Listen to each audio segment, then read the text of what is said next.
there was a former Undersecretary of Defense who was invited to give a speech at a large conference, about 1,000 people. And he was standing on the stage with his cup of coffee in a styrofoam cup, giving his prepared remarks with his PowerPoint behind him. And he took a sip of his coffee and he smiled and he looked down at the coffee. And then he went off script. And he said, "You know, last year I spoke at this exact same conference. Last year I was still the undersecretary. And when I spoke here last year, they flew me here business class. And when I arrived at the airport, there was somebody waiting for me to take me to my hotel. And they took me to my hotel and they had already checked me in and they just took me up to my room. And the next morning I came downstairs and there was someone waiting in the lobby to greet me and they drove me to this here same venue.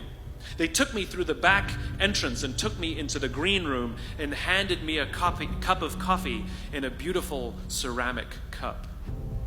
He says, "I'm no longer the undersecretary. I flew here coach. I took a taxi to my hotel and I checked myself in. When I came down the lobby this morning, I took another taxi to this venue.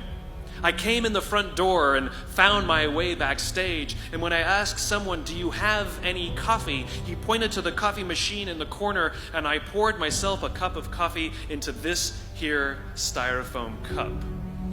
He says the lesson is, the ceramic cup was never meant for me. It was meant for the position I held. I deserve a styrofoam cup. Remember this. As you gain fame, as you gain fortune, as you gain position and seniority, people will treat you better.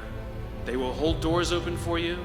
They will get you a cup of tea and coffee without you even asking. They will call you sir and ma'am, and they will give you stuff. None of that stuff is meant for you. That stuff is meant for the position you hold. It is meant for the level that you have achieved of leader or success or whatever you want to call it. But you will always deserve a styrofoam cup. Remember that.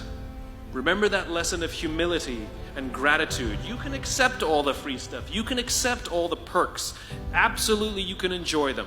But just be grateful for them and know that they're not for you. I remember getting off the Acela. I took the Acela from New York to Washington, D.C. And I got off the train like everybody else. And I was walking down the platform like everyone else. And I walked past General Norty Schwartz, who used to be the Chief of Staff of the United States Air Force, the head of the Air Force. And here I did, see a guy in a suit schlepping his own suitcase down the platform just like me. And just a couple months ago, he was flying on private jets and he had an entourage and other people carried his luggage. But he no longer held the position. And so now he got to drag his own suitcase. And never did it sort of remind me more that none of us deserve the perks that we get. We all deserve a styrofoam cup.